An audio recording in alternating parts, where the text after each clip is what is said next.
On va en Chine où l'ambassadeur du pays aux États-Unis a exprimé son optimisme quant à l'amélioration des relations entre les deux principales économies du monde. Il a évoqué les attentes de la Chine quant à l'orientation des relations bilatérales sous le nouveau gouvernement américain. Reportage.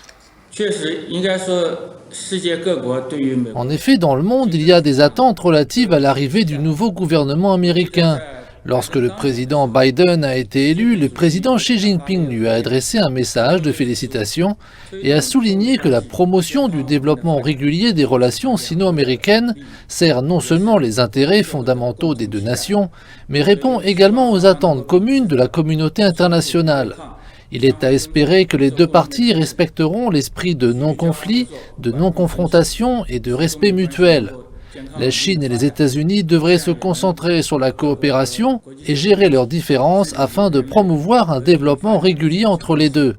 Les deux pays devraient travailler avec d'autres nations et la communauté internationale pour maintenir la paix mondiale. Et c'est ce à quoi nous nous attendons. Nous disons souvent que nous devrions écouter ce qu'ils disent et observer ce qu'ils font.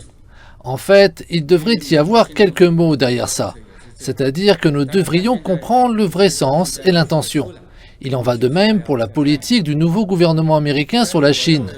Nous avons encore besoin de temps pour comprendre en fonction de la situation actuelle. Mais à travers l'histoire, les changements dans les relations sino-américaines ont été certains, tandis que la cohérence est relative. Que le changement soit positif ou négatif, cela dépend vraiment de la possibilité ou non pour les deux parties de se rencontrer à mi-chemin et parvenir à un consensus sur le cadre stratégique des relations. Cela dépend également du type de politique que le nouveau gouvernement américain introduira.